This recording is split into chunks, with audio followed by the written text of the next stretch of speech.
Bonjour, bonjour, cher peuple gabonais. Je suis Wilfried Okumba Kamitatou Leni Dandjogo. Il est 16 heures ici à Blois-Chambord. Cet après-midi, je voudrais m'adresser au président élu, Monsieur Jean Ping. Monsieur le président élu Jean Ping, Excellence, j'ai suivi avec une attention toute particulière votre passage lors de l'émission où les acteurs politiques témoignent au niveau de Gabon Première, le vécu des années 90 à la suite des préparatifs du dialogue du 2 avril prochain. Mais j'ai été un peu surpris, Monsieur le Président de la Transition, d'entendre de votre bouche que nous accompagnons la transition. Parce que l'ONU, c'est l'ONU qui m'a un peu intrigué, parce que j'estime que depuis un moment donné, vous avez pris de la distance vis-à-vis du peuple gabonais qui vous a soutenu avant 2016, pendant 2016 et jusqu'en 2023. Parce que nous estimions que nous avons travaillé pour vous porter à la tête de cet État, à la tête du Gabon. Malheureusement, nous n'avons pas prévu le comportement belliqueux et méchant de la junte au pouvoir, celle conduite par Ali Bongo Ondimba et ses hommes, qui nous ont arraché le pouvoir alors que nous avions gagné sur le terrain, en clair dans les urnes. Alors, Monsieur le Président de la Transition, l'ONU m'intrigue tout simplement parce que j'ai comme l'impression, et ça, ce que je dis n'engage que moi, vous avez tourné le dos au peuple gabonais. Vous avez tourné le dos au peuple gabonais.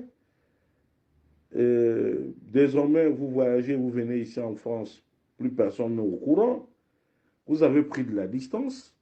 Mais Monsieur le Président de la Transition, Monsieur le Président élu, Monsieur Jean Ping, dites clairement aux gens que vous avez signé un deal avec Monsieur Oligui à votre qualité en qualité de Jean Ping, homme politique, ainsi que vos enfants, votre famille. Parce que lorsque nous regardons cette transition, monsieur le président démocratiquement élu, lorsque nous regardons cette transition, la coalition pour la nouvelle République ne se reconnaît pas dans cette affaire. Parce que avant 2023, et si nous sommes arrivés jusqu'à ce coup d'État, c'est tout simplement parce que les Gabonais vous ont soutenu de bout en bout.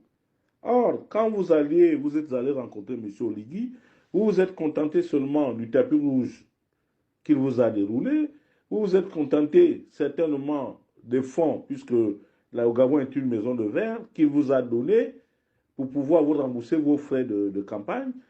Mais jusque-là, vous n'avez jamais posé le problème de ceux qui vous ont soutenu, mais surtout de ceux-là, des familles dont les enfants ont perdu leur vie dans votre domicile.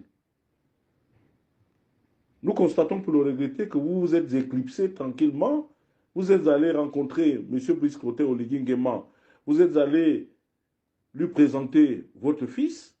Vous êtes allé lui présenter les gens qui vous sont chers, mais vous avez abandonné le peuple. Lorsque vous dites nous, ce nous-là, il s'agit de qui, Monsieur le Président démocratiquement élu? Il s'agit de qui? Parce qu'aujourd'hui, nous constatons que vous êtes inaudible depuis un moment. Vous ne parlez pas. Vous voyez bien comment cette transition-là est en train de boire de l'eau. Elle vacille, cette transition. On va devant, on va derrière. La preuve en est que les dignitaires de la République n'ont pas attendu. Et pourtant, M. Revanguet, dans le directoire qui doit conduire les travaux de cette concertation, il en fait partie. Mais ça ne l'a pas empêché de pouvoir de venir dénoncer devant la presse nationale et internationale la mauvaise organisation de cette concertation politique. Or, vous, M. Jean-Ping, vous qui étiez le chouchou du peuple gabonais, vous que nous avons porté à bras le corps en se disant que nous perdons tous, vous nous avez complètement tourné le dos. Vous dites que vous soutenez l'action, la transition. Vous soutenez la transition. Qu'est-ce que la coalition de la Nouvelle République a gagné dans cette transition? Nous constatons même que nos bourreaux d'hier, c'est-à-dire que le Parti démocratique gabonais, est même plus en vue dans cette transition que nous qui sommes les fers de lance de cette contestation populaire. Donc, qu'il vous plaise, Monsieur le Président démocratiquement élu, je vous prierai désormais de parler en votre nom personnel. C'est mieux parce que le peuple gabonais est orphelin. Nous sommes orphelins de nos hommes politiques. On vous porte à bras le corps et puis subitement, au moment où nous pensons peut-être obtenir quelque chose, parce que qu'est-ce que le peuple attend, monsieur Jean-Pierre? Vous avez dit que vous allez nous débarrasser de la peur et du besoin. Mais le besoin ici, c'est que nous n'avons rien dans notre assiette. Excellence, monsieur Jean-Ping. Nous avons le courant le plus cher, l'eau la plus chère, le téléphone le plus cher, les hôpitaux les plus chers. Tout est cher chez nous. La vie est chère chez nous. Et nous avons peur de quoi? Aujourd'hui, ce sont les militaires. Apparemment, lorsque je vous entends parler, c'est que vous êtes pour la continuité des militaires au pouvoir. Mais ça, c'est ce qu'on appelle la mauvaise foi et la méchanceté. Excellence, Monsieur le Président démocratiquement élu. Il va falloir que vous vous prononciez clairement là-dessus. Parce que rien qu'en suivant cette émission, je ne vous le cache pas, Excellence, j'ai eu de la nausée. Parce que je me suis senti floué. Président Jean-Ping. Et puis, lorsqu'on regarde bien cette affaire, depuis 2009, en passant par 2016, mais le Goué maritime a payé le lourd tribut de la contestation. Il y a des fausses communes à Port-Gentil. Vous ne cherchez même pas à faire éclater la vérité. Vous rangez derrière le bourreau d'hier. Parce qu'en 2016, cette organisation mafieuse, je crois que M. Oligui aussi faisait partie prenante de ceux qui nous ont molestés, malmenés.